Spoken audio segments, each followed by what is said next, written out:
Patience,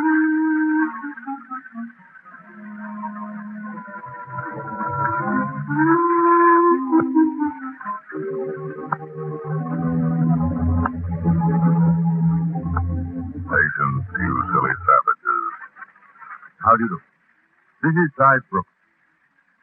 Has it ever occurred to you how the crime of murder takes the obscure and uninteresting and the hitherto unknown and suddenly shines upon it the light of intense and terrifying publicity? That can apply to both people and places.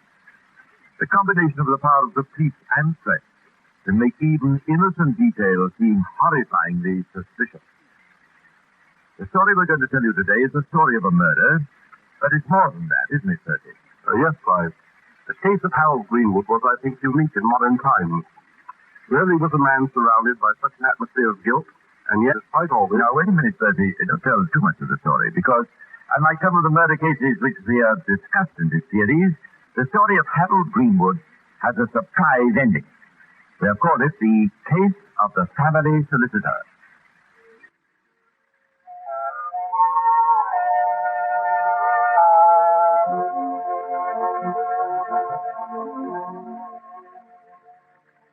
The village of Quebetley lies about 12 miles beyond Mountain, a small township in South Wales.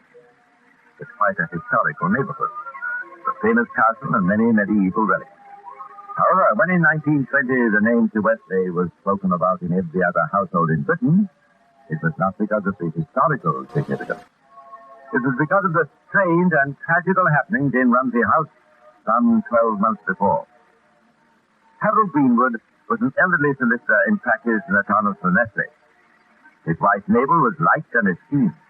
She, together with her husband, were regular attendants at the local church, and together with their 4 children, 2 daughters and 2 sons, ranging from 21 to 15, were among the most respected inhabitants of Quebec. So it would seem on the surface.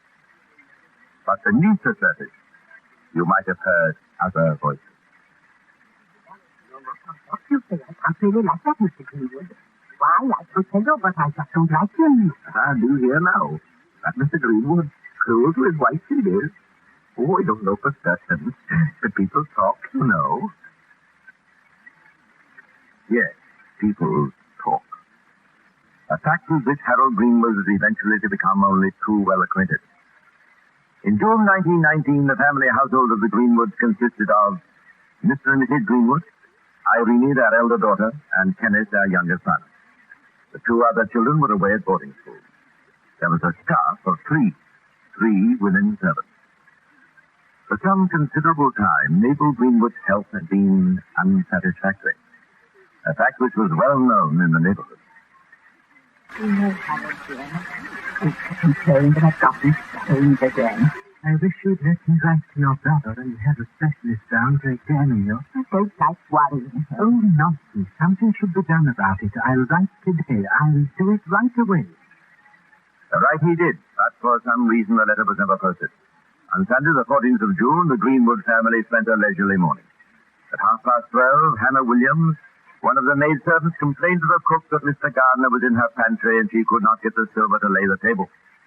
But nevertheless, at 1 o'clock, the luncheon was served. It consisted of hot joint, vegetables, good frittata, custard, and, I almost forgot to mention, a bottle of Burgundy.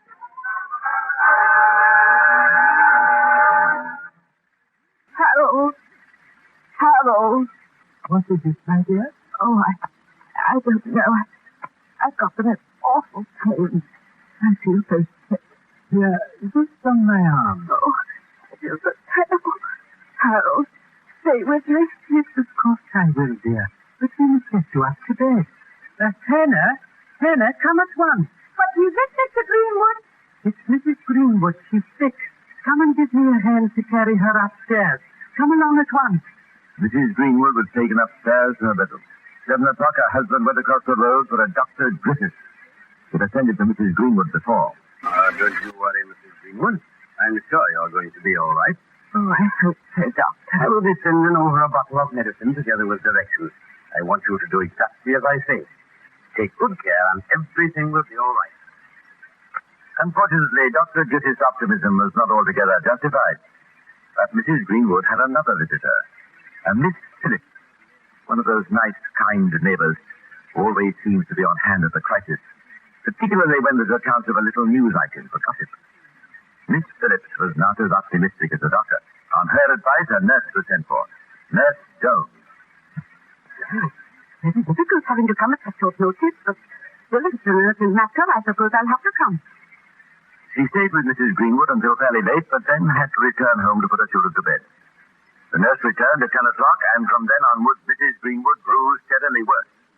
By 1 a.m., the patient seemed to have realized the seriousness of the condition, if no one else did.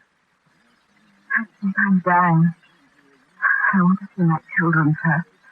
Oh, please, God, let me see my children first. I don't know. I suppose I'd better send for Mr. Greenwood. There's a few things like this before. At 3:30 a.m. on Monday, the 16th of June, Mrs. Greenwood died. Dr. Griffiths, the following day, certified the death as due to valvular disease of the heart.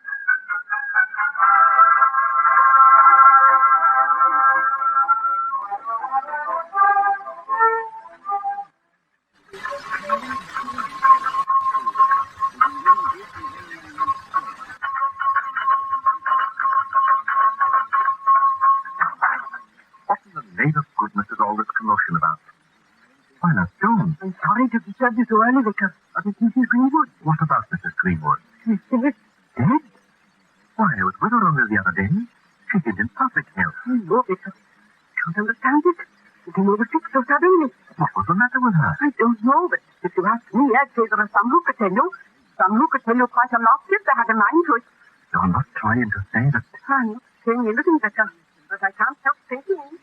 In the days and the weeks that were to come, Nurse Jones could not help thinking. And she could not help talking, too. On Thursday, the 19th of June, Mrs. Greenwood was buried in the somewhat congested churchyard at St. Mary's Church.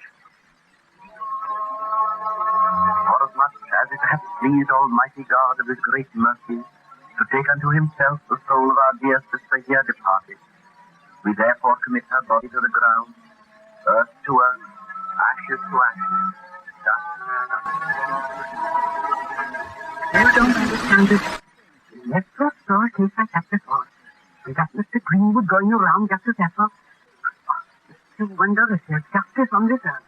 I was talking to Nurse Jones the other day, and she was saying again how scandalous it is about that Mrs. Greenwood dying and no inquiry, nothing. I don't like to say anything, but I have heard tell that Mr. Greenwood is thinking of marrying again. The position of Mr. Harold Greenwood was uncomfortable in more ways than one. His wife enjoyed an annual income, but unfortunately this did not pass to him on her death. His solicitor's business was not sufficiently prosperous to maintain the considerable establishment at Rumsey House. Besides these financial worries, in a small village such as Wesley, it was impossible for him not to hear some of the rumors which were circulating. Remember, too, this was soon after the First World War, a time of sudden death and hurried marrying. Remembering all these things, it was not surprising that when Miss Gladys Jones, a woman of about 30, came into Mr. Greenwood's life, it was not long before... My dear, I think you have known for some time my feelings for you, and therefore it cannot come as a surprise to you when I ask you to be my wife. But in marrying Miss Jones, Mr. Greenwood took another step towards the inevitable. He incurred the jealousy of a woman. You'll recall that a certain Dr. Griffiths, who lived just across the road from Rumsey House, had attended the first Mrs. Greenwood. Now, Dr. Griffiths had a sister, a close friend of Greenwood, and it was only on Tuesday, the very night before his wedding, that he told Miss Griffiths about it. This second marriage of Harold Greenwood gave rumour a new lease of life, and to add fuel to the fire, there was this jealousy of another woman, Miss Griffiths. No good. I just can't stand it. Seeing that Mr. Greenwood walking around with his second wife and the first one only 6 months buried, I'm going to the police.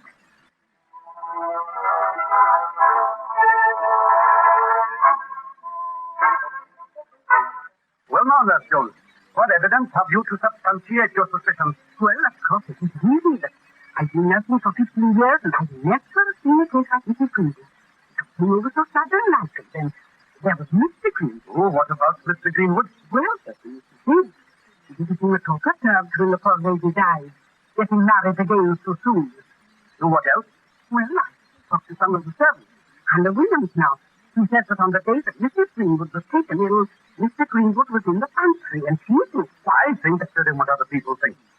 But all the same, in view of the rumors circulating, I think we'd better make some inquiries. And so, on the 24th of October, police officers visited Mr. Greenwood and took a long statement from him.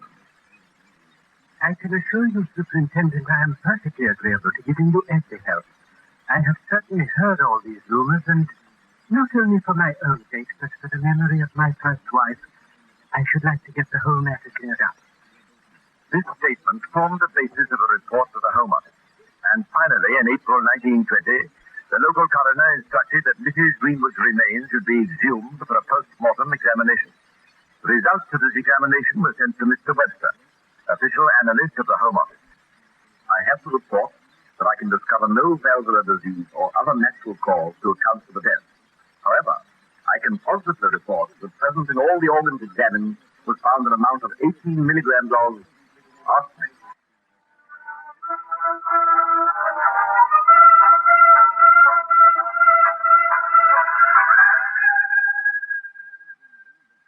By this time, the national newspapers had started to take an interest in the case. And only the day after the post-mortem, Mr. Greenwood, in an interview with the Daily Mail, said, I am the victim of village gossip, of village scandal, and if you know Welsh village life, you will know what that means. It all started from the fact that 4 months after my first wife's death, I married again. That started the gossip.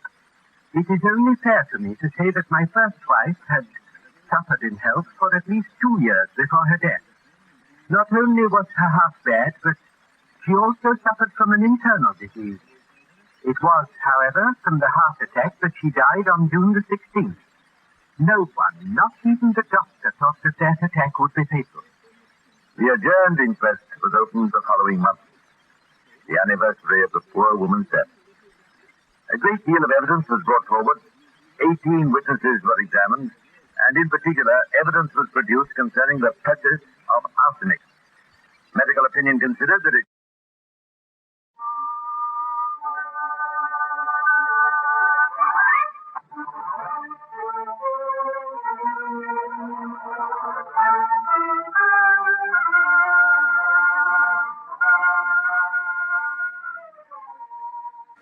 So far, this case has been handled entirely by the local police, but already Scotland Yard had a man on the spot. This officer reported to his superiors at the CID back in London that there was immense local bad feeling against Greenwood. And that was not the only trouble he found in Leslie. One of the greatest difficulties I'm encountering is in connection with the evidence. So far, I've taken statements from 12 witnesses, and over half of them have the same name, Jones. I'm in constant fear of getting the Joneses mixed up. Greenwood was arrested this morning, and I saw him at the station. Tell me, Inspector, what was the wording of the jury's finding? Mr. Greenwood, you might as well know it. It was this. We are unanimously of opinion that the death of the deceased, Mabel Greenwood, was caused by acute arsenical poisoning, as certified by Dr. Wilcox, and the poison was administered by Harold Greenwood. Oh, dear. Oh, dear, indeed. Following morning, he was brought before the magistrates of Leslie and formally charged with the willful murder of his wife. Considering the future events, it's rather a sad comment that a large crowd that had assembled outside the Leslie Town Hall to watch his departure booed him vigorously.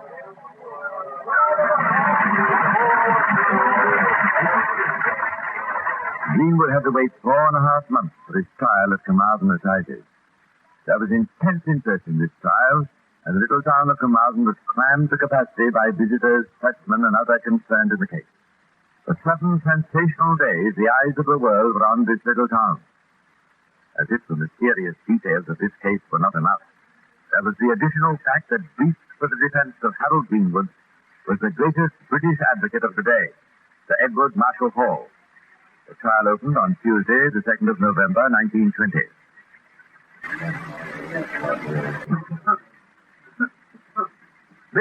please your lordship, gentlemen of the jury, on the 16th of June, 1919, Mabel Greenwood, wife of the accused, died at Lumsey House in Webber at 3:15 in the morning. On the 16th of June, 1920, at 3:30 in the afternoon, the accused, Harold Greenwood, was arrested and charged with willfully murdering her by administering arsenic to her. And it is on that charge he now stands before you. This case is one which will command the closest and most prolonged attention, not only because it is the gravest charge known to the law, but also because of the nature of the evidence on which you are asked to find the accused man guilty.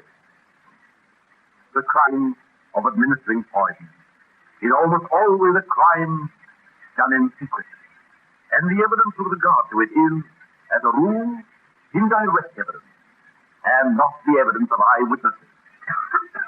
So it is in this case. Counsel for the prosecution then began to outline the various events centering around those dates, the 15th and 16th of June, a year before, leading up to that memorable Sunday meal. The lunch consisted of roast beef, gooseberry tart, and custard, and it was laid by the parlour maid, Hannah Williams. When it was necessary for her to lay the luncheon, she required a silver basket in order to put out spoons and forks, etc. When she got to the pantry, she saw that the accused was there. He remained there for about a quarter of an hour, and during that time, she waited. She saw him going to the pantry into the dining room. When Hannah Williams went to the cupboard in the dining room, she found what she thought was a bottle of wine with a red label.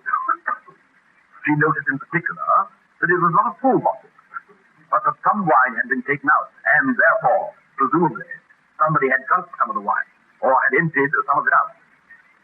She placed the bottle of wine before Mrs. Greenwood's seat at the dining table. She was present in the dining room during the luncheon, up to the time the sweets were eaten, and she will tell you that she, in fact, poured the wine from the bottle into Mrs. Greenwood's glass, and that Mrs. Greenwood drank it. At supper time, the wine bottle had gone.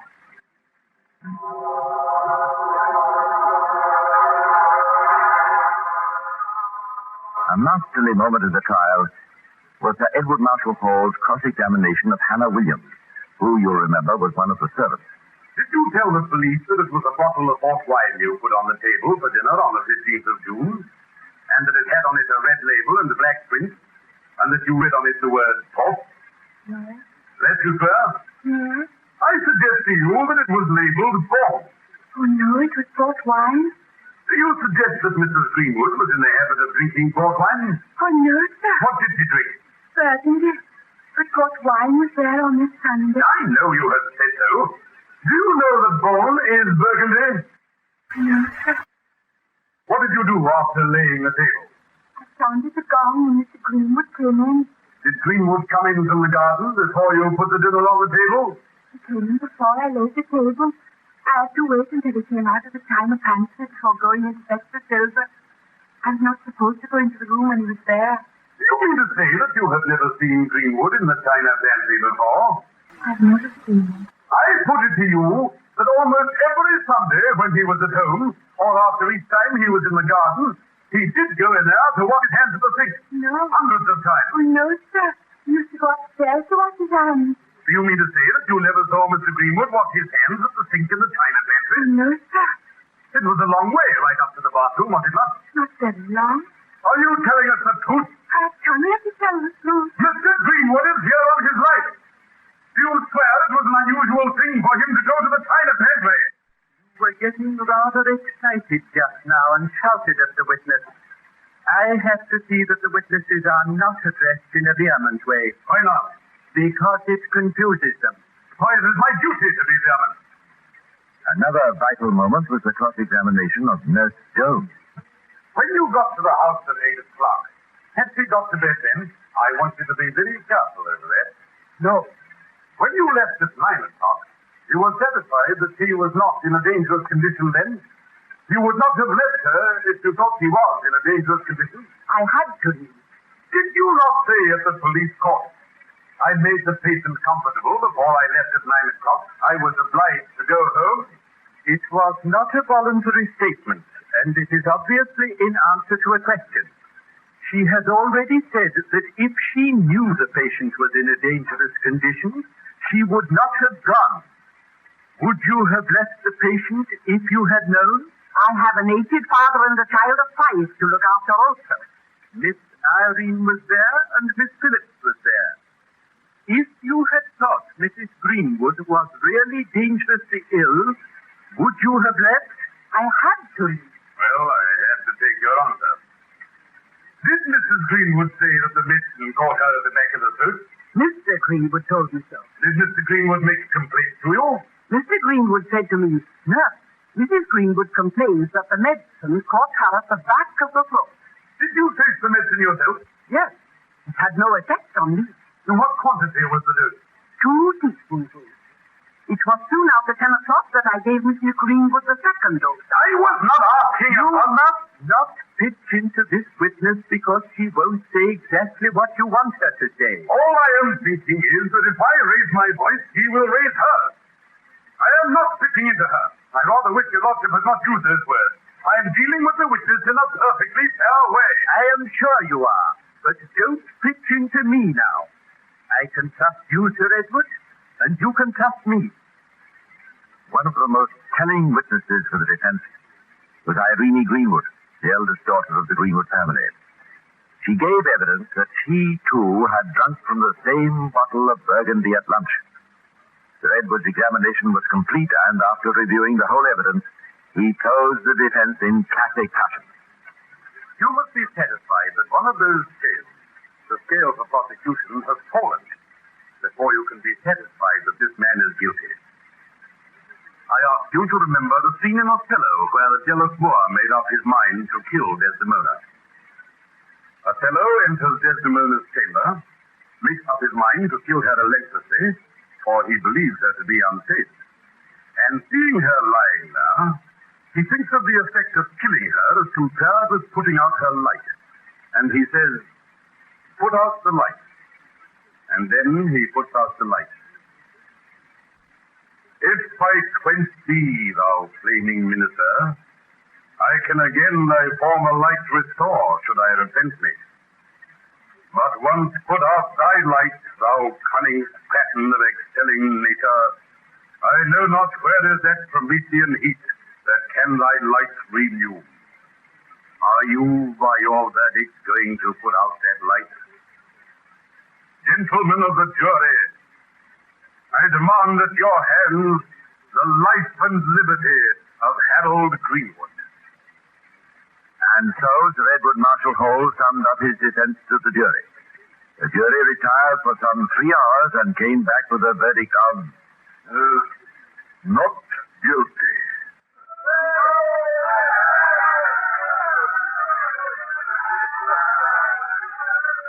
It was not until afterwards that it was pointed out that while returning a verdict of not guilty, the jury had passed a paper containing a fuller statement to the judge running as follows. We are satisfied on the evidence in this case that a dangerous dose of arsenic was administered to Mabel Greenwood on Sunday the 15th of June, 1919.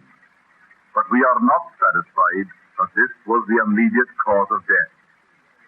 The evidence before us is insufficient and does not conclusively satisfy us as to how and by whom the arsenic was administered. We therefore return a verdict of not guilty. Well, that was the case of Harold Greenwood. He was found innocent, but as Sir Edward Marshall Hall had pointed out, his life and career had been ruined. I got it. 8 years and 2 months from his sensational trial, a brief paragraph in a few daily journals announced the death on the 17th of January 1929 at a little-known Herefordshire village of a man of 54 who, dogged by poverty, notoriety, and ill health, had lived there under the name of Pilkington.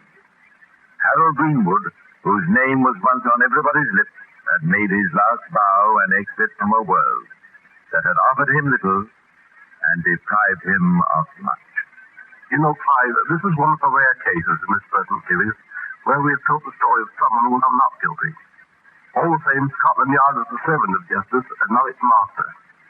Their job is to produce the evidence. And if on the basis of that evidence the prisoner is found not guilty, then justice has been done and the yard is satisfied.